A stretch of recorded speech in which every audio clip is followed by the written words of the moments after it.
Hi guys, welcome back to my channel. My name is Suranjali Seal, and like I always say, if you're somebody who loves literature and is all about literature, then this is the place for you. And if you're also someone who is seeking to enhance your grammar and vocabulary skills, then this is the place to be. In our video today, we are going to cover a portion of grammar, a very important and basic portion, foundational topic in grammar, which is prepositions. Now, as you can see from the title, we're going to discuss what do we exactly mean by a preposition. So this includes its definition. We're going to also discuss its key characteristics.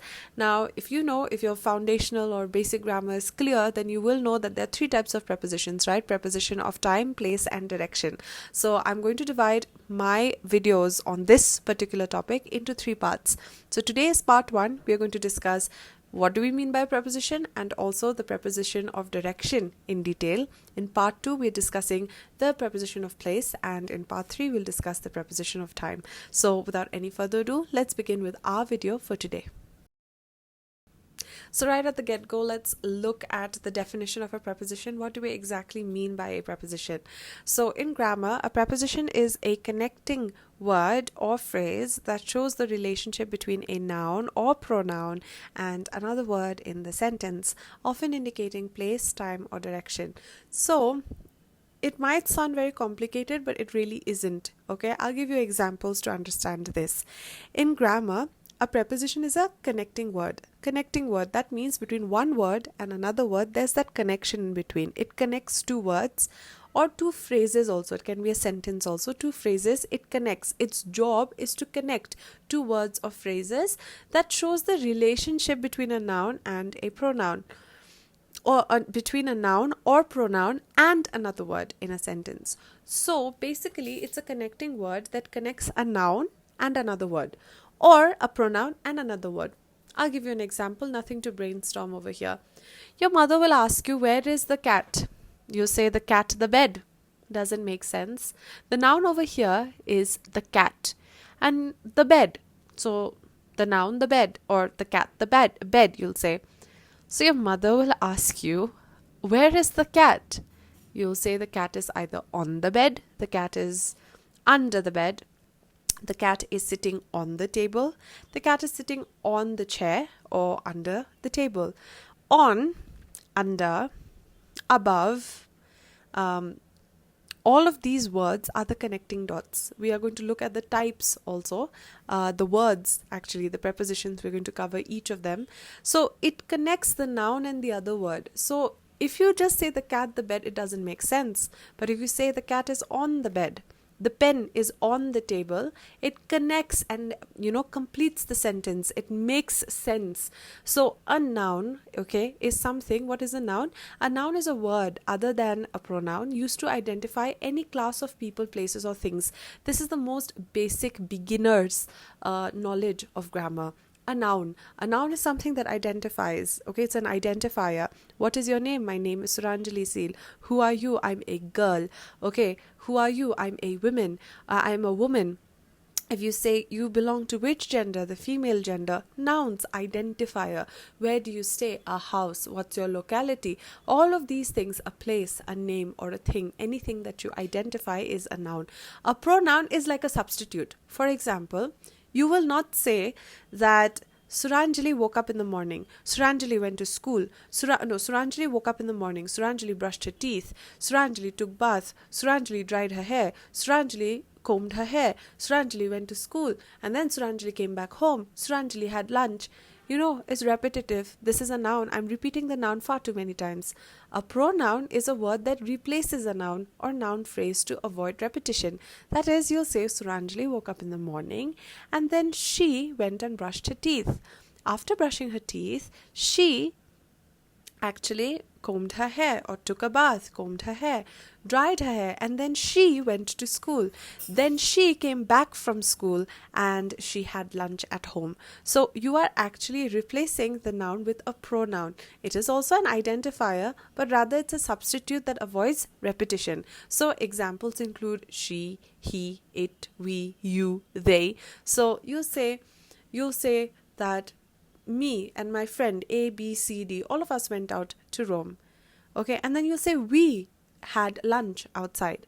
Or you'll say the teachers, okay, this teacher, the chemistry teacher, the biology teacher, or the history teacher and the English teacher, all were giving out the marks. And then you'll say they were telling the students to behave well.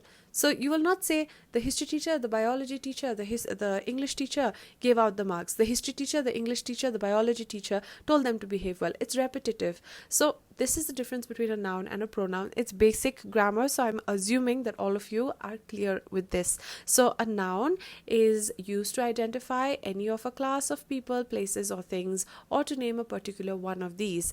In grammar, a pronoun is a word that replaces a noun or noun phrase to avoid repetition, functioning similarly to a noun. So the thing is, they're saying here that a preposition is a connecting word between a noun or a pronoun and another word. So the noun over here will be the cats or the kitten. Okay, the cats are sitting on the balcony. Okay, the cats is the noun. Sitting on is the preposition. The balcony, the cats sitting the balcony. Are they on the balcony, aside the balcony, below the balcony, above the balcony, around the balcony? We don't know. The cats on the balcony. You cannot. You'll say the cats are sitting on the balcony, or you can say the cats are sitting on the table, on the bed, and or a pronoun. Okay, the cats are sitting on the balcony. They are sitting on the balcony. Like that. You have to use the preposition in between, and it connects a noun or a pronoun and another word. Otherwise, it will not make sense. So you say the pen, the table. No, the pen is on the table. The pen is the table. Makes sense? No, the pen is on the table. So preposition is a connecting word or phrase. So for example, if you say, okay, we are going to cover the phrasal verbs. I mean the phrasal prepositions also as we move forward in the video. So do pay attention. So it often indicates a place, time, or direction. So when it comes to a place, if you say the cat, the bed, doesn't make sense. The cat is on the bed. That is, it's defining the place. It's identifying the place on which the cat is. So the cat is on the bed. Okay, place. That is what is signified. After that, it shows also time. Okay, we will meet on Friday. We will meet on Friday. I stay in a house. I stay at home. I stay in this locality. In, at, on. All of these things are prepositions. It shows location as well, or time. And then we'll say she's walking through the park. She's walking across the park. She's walking along the park. She's walking where? How? How? She's walking the park. Does it make sense? No. That connecting word is either through the park, she's walking into the park, she walked into the park, she walked out of the park, whatever. These are all prepositions connecting a noun and another word. Now we're going to look move on further. Common examples include in, on, at, to, from, and under. Prepositions along with their objects, the noun or pronoun they relate to, form a prepositional phrase which provides context and details about the sentence's elements. Okay, so they provide context. Again, I'm repeating this again. The cat, the bed. There's no context. What is the cat doing? What is the relation between the cat and the bed? The relation is that it's sitting on the bed. Okay, it's connected to the bed. It's on the bed. It's under the bed. The apple fell down the tree. Okay, the apple is growing on the tree. The apples grow on the tree. It's like that. We're sitting on the tree branch. Okay, we climbed up the tree. These are all, we climbed the tree. You climbed down the tree or you climbed up the tree. What is your position? The context is actually defined by a preposition. So it provides context and details about the sentence's elements. Now, key functions of prepositions, which I have already discussed, we're just going to look through them. Now, shows relationships. They link nouns and pronouns to other words, such as verbs, adjectives, or other nouns to establish how things are connected. Now, of course, I am going to make separate videos on verbs and adjectives, so you don't have to worry about that. But just for example, say, verb means you're doing something. So suppose you're knitting. Okay, I am knitting my friend. How can you knit your friend? I'm knitting beside my friend. Okay, I am going shop. Okay, I'm going the shop. I'm going the shop. Makes sense? No, I'm going to the shop. Makes sense. So over here, I am walking dash the park, to the park, through the park, with the park, up the park, down the park. What are you saying? So proper prepositions, the correct prepositions in the right place provide context. They show relationship. Provide context. Prepositions add essential details about the location, example on the table, time, example after school, or direction, ran through the tunnel of an action or subject object. We're going to discuss each of the prepositions, important prepositions, okay? And of course the examples are right here on the screen. We have the example of location, that is place. We have the example of time, and we have the example of direction. I've already mentioned the examples. So what I'm saying over here, there are three types of prepositions. We have the preposition of place, time, and direction. This is a part 1 video, so we're going to directly look at the preposition of direction in detail, and then we're going to move on to the other two in my next 2 videos. So I hope this is clear. Now we're going to begin with the preposition of direction, so let's get right into that. Okay, so we are going to begin with the general or the most common words, rather, the general idea of preposition of direction and the most common prepositions that are used in terms of direction. So prepositions of direction show the movement or path of a person or object from one place to another, answering question where something is going. So direction is very basic. Direction means they'll tell you where you're going, where something is going, okay? So it's basically northeast, southwest either. It actually signifies movement. Okay, movement from one place to another. So in terms of direction, there are many common prepositions that are used, that we use sometimes without realizing it in our day-to-day lives. So we're going to look at them. So the first two that I have clubbed together is to and towards. Now to and towards sound very, very similar to each other, but they're very, very different. Their usage is different, their meaning is different. The way these prepositions change the meaning of a sentence, that's what we're going to look at first. Okay, so I've clubbed similar words together so that it's clearer for us if you understand the difference, so we can understand the prepositions correctly. So to, the word to indicates a final destination. Towards shows movement in the general direction of something. So you might get confused, okay? I'll give you a diagram. If you remember the diagram, then in your competitive exams or wherever you have to use prepositions, it'll be clear. For to, kindly draw an arrow like this, or rather a line. This is a line, okay? Point A to point B, okay? Point A to point B. This is this is the indicator of to. To means from point A you are going to reach point B. Point B is your destination. Any object, a ball, me as a person, a girl, a boy, a cat, a dog, from point A, okay? That dog, cat, ball, whatever is going to reach a final destination, which is point B. And what is that point B? How will you pick out that point B? I'll give you an example. Final destination. Where are you going today? I am going to the shop. Where are you going today? I am going to school. That is my final destination. I will arrive at that destination. You're catching a taxi. What will you tell the taxi, or what will you tell the cab? Where are you going? Sir, will you please take me to this location? Okay, to indicates that there's a final place you want to reach and you will reach it. So, for example, he walked to the office. That is, he will definitely reach the office. You will definitely reach school. You will definitely go to the shop, go to the marketplace. Okay, you will definitely do all of these things. From point A you will reach point B. Towards has to do with movement, general movement towards a general direction. It does not guarantee that you will reach the place or not.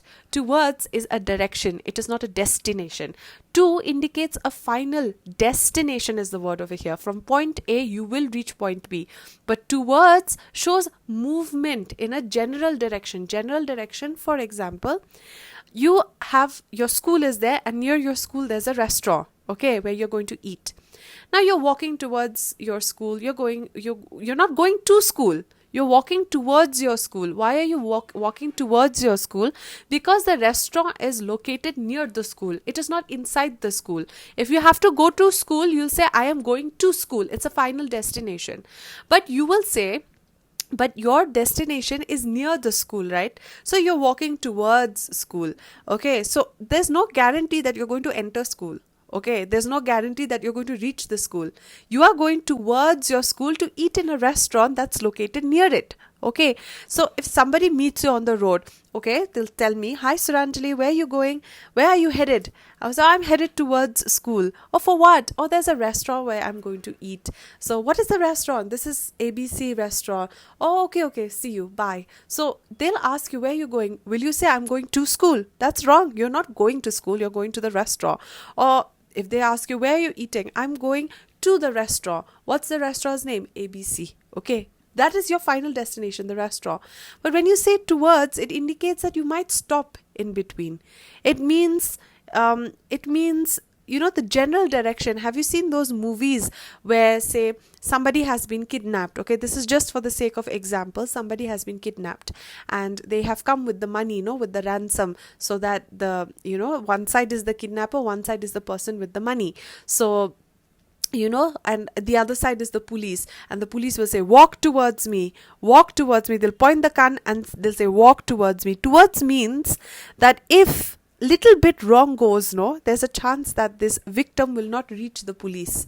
They will not say, walk to me. Walk to me would mean definitely that the victim will reach. One side is the criminal, and one side is the police. Police will say that walk towards us, like come to the direction where we are standing. They will not say walk to us. Towards actually indicates you're walking towards the direction, but there's a high possibility, that 50-50 possibility, you might reach the direction or you will not reach the place at all. So there's a difference between destination and direction. Destination is final, it's finality. You from A, you will reach B. Towards means a general direction, towards school, towards the bus. It's not a guarantee that you'll enter the bus. You're walking towards the bus. You're walking towards the police. Okay, you might run left, right also and go, but you're walking towards something. Towards will always indicate that you're just following a direction. That is not your final point. You're walking towards the tree, but before reaching the tree, you can also take a U-turn. You're walking towards the cat, or you're walking towards the dog, and the dog starts barking, and you'll just take a U-turn. So your final destination is not, you're not walking up to the dog, you're not walking to the dog, you're actually walking towards the dog. The moment the dog will start barking, you'll take a U-turn. That means the dog is not your final destination. So to again indicates final destination. Point A to point B is final. Okay, when it comes to towards, it means there can be a breakage in between. That means you're walking towards something, but in between you can take a U-turn, you can go left, right. It is not your final destination. So example, she ran towards her mother. So her mother is standing, maybe cooking chapatis, okay, or rotis, or she's cooking rice or vegetables in the kitchen. So her mother is cooking and she ran towards her mother. She's running from her brother. She ran towards her mother, and then she took a U-turn and ran out the door, and they're playing. So her final destination is not. If she says that she ran to her mother, that means that was her final destination. Her final destination is that she's running to her mother. She's going to reach her mother and she'll stop there. But towards means she's running towards that direction where her mother is standing. She's just running towards her mother. She's running towards the tree, and before reaching the tree, she'll just take a U-turn, or she'll stop in between. So towards does not necessarily mean a final destination. To indicates a final destination. So now we're going to move on to the next set of words, which is into and out of. These two also I have clubbed together so that you can always remember. In is different, out is different. Into is different, out of is different. So we are going to discuss into and out of. In is general direction again, in and out. Okay, it's a general direction. For into and out of, it has to do with space. Okay, so I want you to draw this over here. Again, I'm drawing something just for you so that you remember in your exams. You draw, say, a door over here. Okay, and then you draw a box. Into signifies entering a space. Okay, so from space 1, this is 1, you're entering into space 2. You're entering into space 2. I'll give you an example and you'll understand this very easily. You slept, you cozied yourself under the blanket. Okay, you hopped onto the bed. Okay, that is different. In, onto, under, these are different prepositions. Into, when we're talking about space, that means from one space you're entering into another space. For example, The cat jumped into the box. The cat's number one space is this open area, no? One space is outside the box. And then he jumped into the box, space number 2. Similarly, what do we say? We have our teapots, no? Teapot is space number 1. Teapot, it's a space. We have tea in the teapot. So from the teapot, you're pouring tea into the cup. The cup is space number 2. From the teapot, you're pouring tea into the cup. That is, from space 1, you're pouring it into space 2. Similarly, when you have the tap water into the bucket, we don't say the tap water is falling in the bucket. You know, in is like in does not have to do with space. In can be anything. Whenever I say I'm entering into the house, I'm not entering in the house. I'm entering into the house. That means from outside space, I'm entering into another space. Okay. So similarly, for even the tap water and the bucket, you say from the tap water, from the tap, it's entering into the bucket. It's a closed space, no? So from space 1 to space 2, anything that enters, it is always going to be into. Similarly, when something falls out of this place, you're stepping from inside one space outside. For example, from the car, you're sitting in one closed space and you're stepping out of the car. Okay, you are stepping out of the house. The house is your space, and from that space you're going to an outside space. You stepped into the class, you're going out of the class. You're going out of the class, that is from one space to another space. Okay, so that is what you're saying. When there's a change in space, you use into and then you use out of. Now, to make it very, very clear, I told you there's a difference between in and into. Okay, out and out of. So if you understand that difference, this will be very clear. So in order to understand in means something is stationary. Where are you? I'm in the car. What are you doing? Where are you? In the room. Somebody calls you. Where are you? I'm in class. Okay, you're in class. You're stationary. Whenever you use into, it indicates movement. Movement that is from one space to another, like I said. Where is the tea?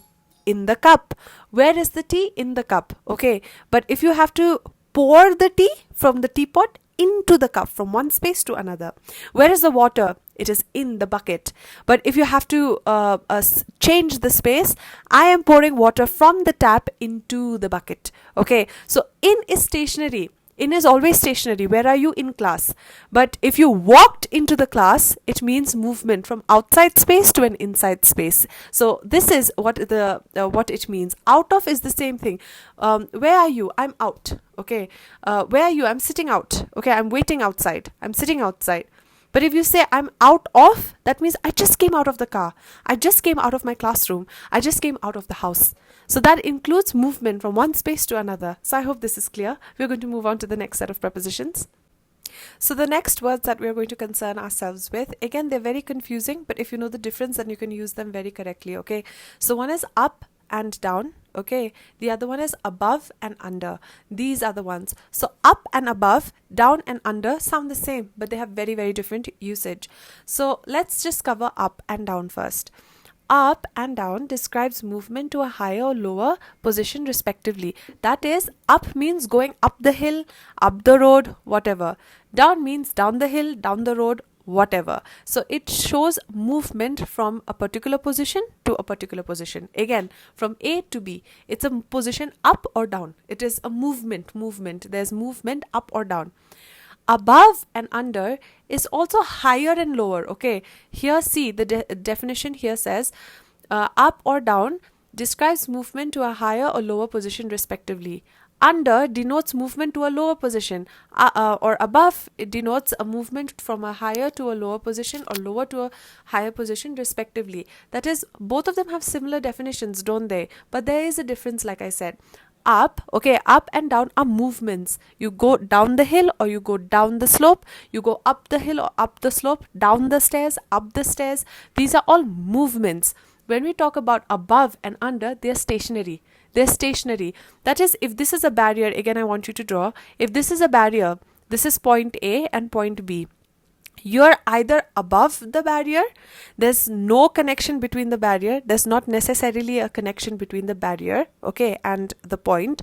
So you're either above something or you're below something or you're under something. This above and below and under, okay, above something and under something would generally mean this, that when we are talking about, say, this, just draw this. Whenever we talk about up, it means a direction. Okay, up means lower to higher, or down means higher to lower. Direction, movement. But if we talk about above, it describes a fixed position. A fixed position. Above will be something is above something else. It's stationary. A fixed position, not necessarily in contact with the barrier. Okay, something can be below something, down something, under something. That is, it's a fixed position, not necessarily in contact with the barrier. So you use you talk about this. Up and down has movement, has direction, but above and under does not have movement. Even below does not have movement. It is stationary, it is fixed, and not necessarily in contact, okay, with the barrier. So I hope this is very clear. Let's just have a look at the examples.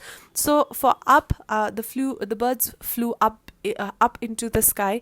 Then why did I use here into again? Because the bird is on the land, okay, terrestrial, on the land, okay, or on the tree. This is space 1 to space 2. So the birds flew up to the sky. No, up to the sky, that means it's a final destination. Up into the sky means from space 1 to space 2. So the bird flew up into the sky, up the stairs. We are going up the stairs, we are going down the stairs. It's movement. But under, okay, the cat is hiding under the table. Okay, this is the barrier, it's under the table and it's stationary there. Okay, or we'll say, your house is below mine. Okay, your house is below mine. That means not necessarily our houses are connected or in contact. It's just a position. Your house is just below mine. Okay, or the ball rolled under the couch. The ball rolled under the couch. It went under the couch. There's no movement. It rolled under the couch. It's there. You have to just pick it out. Okay. Or you'll say, the sky is above our heads. Above. Is the sky connected to our heads? It's not connected to our heads. We can't touch the sky. Okay. We can't physically touch the sky. But we know that the sky is there, stationary. What is it? It is above. Above. It is not up our heads. It is above our heads.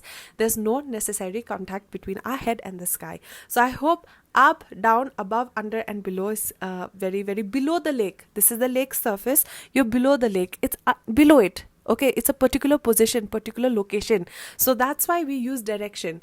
Direction is used this way. So I hope this is clear. We're going to move on to the last slide.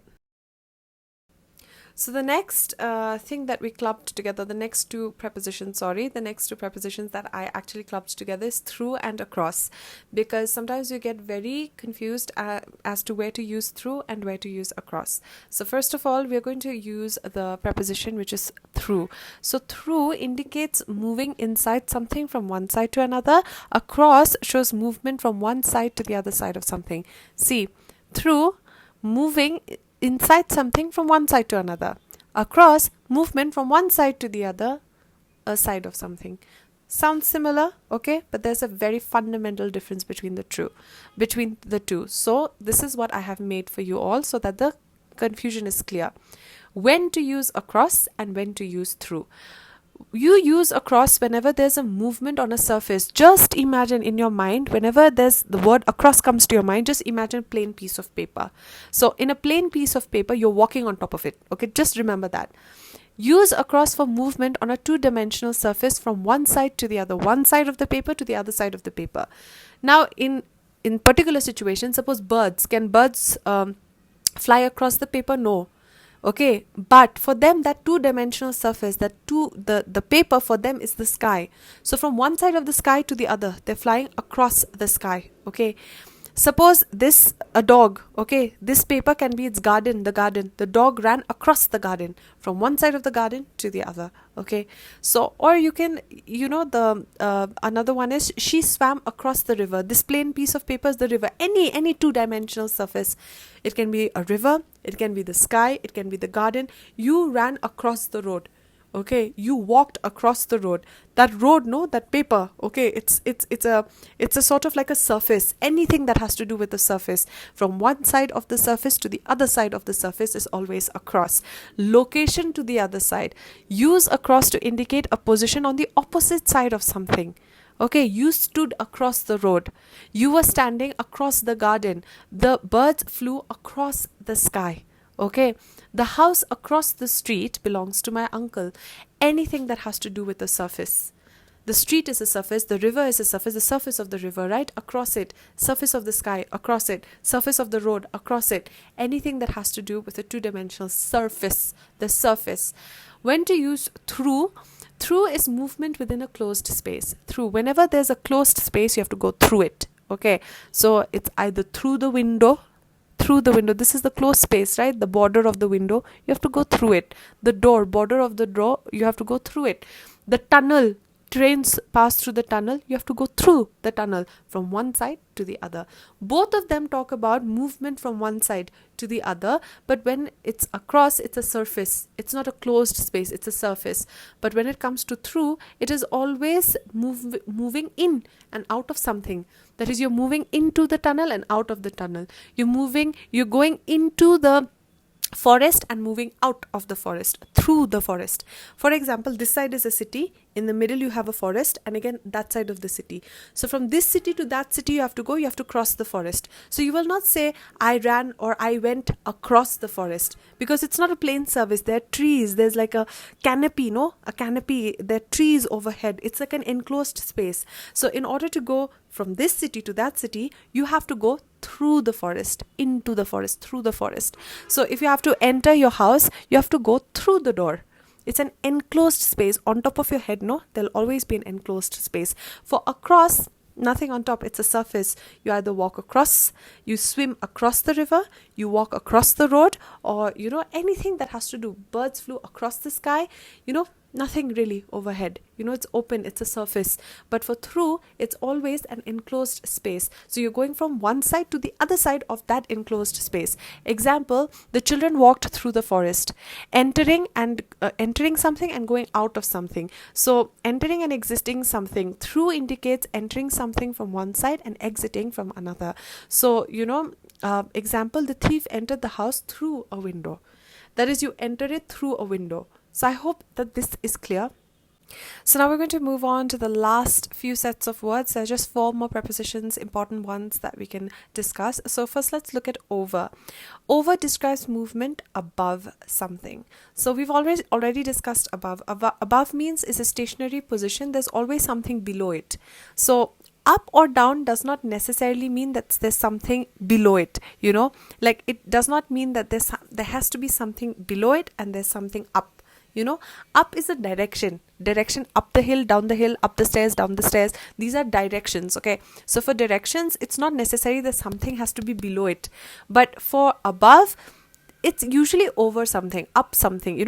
Up in the sense that above means below it there's something. Okay, there's a barrier below, there's something below, and on top of that you have something, usually or not necessarily always with contact. It is usually without contact. So above is a stationary position and below it you always have something. Okay, over also describes movement above something. Over also means it's something above, but it has always to do with movement. Up and down is a direction. Above is a stationary point, right? A stationary point. Below is also a stationary point, or say under is also a stationary point.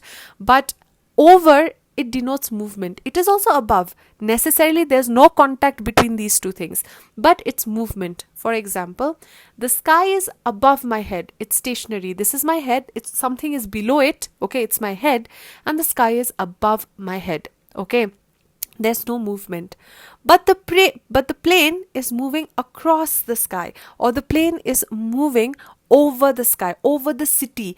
Below it also there's something. Above also there's something. There's something down here, and you're above it. It's stationary. The sky is above my head. Okay, but when it comes to movement, it's over. That is, the plane flew over the city. Whenever there's movement, you use over. So, example, the plane flew over the city. The preposition above indicates something is at a higher position, level or degree than something else, often without direct contact. Correct. So, above means this. Often without direct contact, it's above something. It's in a stationary position. But use above for static non-touching higher positions, and use over for movement, covering or crossing a barrier. So over the wall, if this is a barrier, over the wall, over the bridge, okay, over the city. Always when there's a barrier and there's movement over it, then you use over. Now we come to the next one, which is from. From always again has to do with a starting point. Like I told you for, let me just go back. I think I told you, to indicates a starting point and an ending point, point A to point B. From, point B is not that important, but in from you always have a starting point. Starting point is important. In from you have a particular point from something, from which something has started. Okay, you know her. She's my friend from school. How do you know her? She's my friend from school. My starting point of knowing her is from school.